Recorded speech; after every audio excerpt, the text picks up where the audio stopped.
So great you could be with us again. I am with Greg Engert, beer director for the Neighborhood Restaurant Group, a James Beard Award nominee. The group includes Where We Are, The Roost. We are in Shelter, which is part of The Roost, which includes a bunch of great restaurants. Outdoor dining, not a lot going on inside right now, as you know. Someday, hopefully soon. Also, you've got Owen's Ordinary up in North Bethesda. Greg, it is always good to see you. Great to see you too, Brennan. What is on tap this week?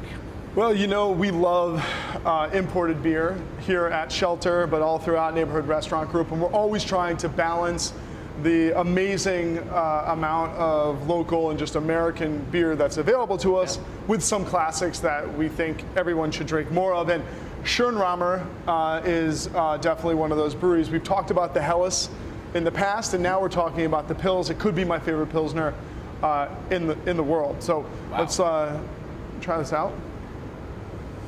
Oh.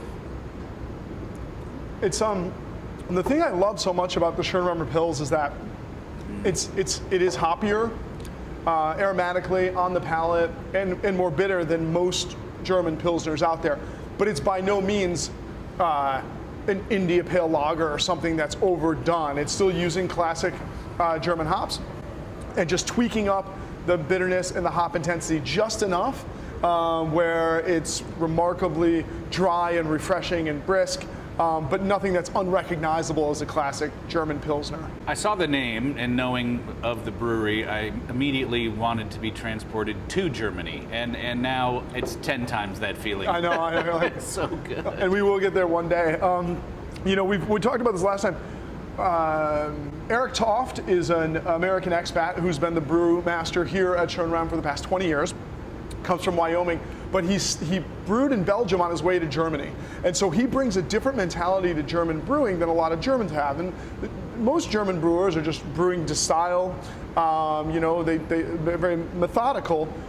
Eric likes to be more of a sensory analysis kind of guy. So he brews to style, but he's always tweaking ingredients, he's tweaking hop selections, mixing different vintages to just trying to make the beer even more special, rather than just making it a Pilsner. He wants it to be a special Pilsner, one with incredible consistency and delicious flavors, and he does it well. And the other thing I love to talk about this brewery is they make almost 100,000 barrels a year, which is not huge by German standards, but certainly is big for American standards of craft brewing.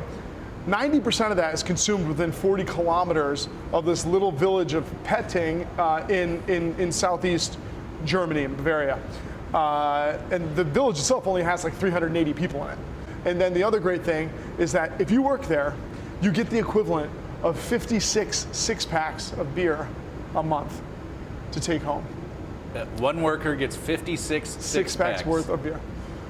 So maybe they share it with their friends and family, maybe they don't take their whole allocation, but that sounds like a great deal. And the last cool thing, so 90% consumed outside of the town. So if you see this anywhere, including in DC, you're very lucky. If you work there, you're even luckier. And if you live there, you're luckiest still, because the villagers have on-demand delivery, like your milkman. So if they have a delivery driver who literally will just come in your house and leave Schönramer beer for you and take your empties away. What are housing prices like? I know, seriously, let's go. Town? And it's 20 minutes from Salzburg at the foot of the Austrian Alps. So. And my wife, while not fluent, speaks passable German. I wouldn't mind learning. When you retire, maybe you can get down there. I know, briefly before we talk about pairing, I know my recollection is we talked about this before. And I'm not saying Germans aren't open-minded, but I mean, some must have said, he's from where? I know, right? Wyoming? Yeah. But they've been receptive. Oh yeah, obviously. I mean, he speaks fluent German in the local dialect, and he's really become respected and accepted there. But that's a good point. It is a cool story that an American expat is able to make these singular special beers there, and in a way that not many others are making them. It's a very cool story. I really want to go there. What would you pair it with?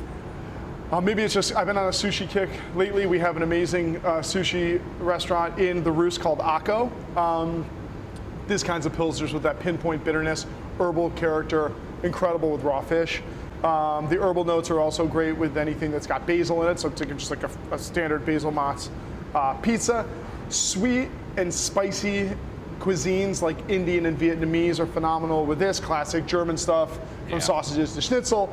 And then all things bar food, like whether it's a big pile of pastrami Reuben or a burger or wings. I think this would be phenomenal with it. It's fantastic. Greg, thank you as always. Thank you. Everyone, please always do drink responsibly and be sure to bring your thirst next time for another Beer of the Week.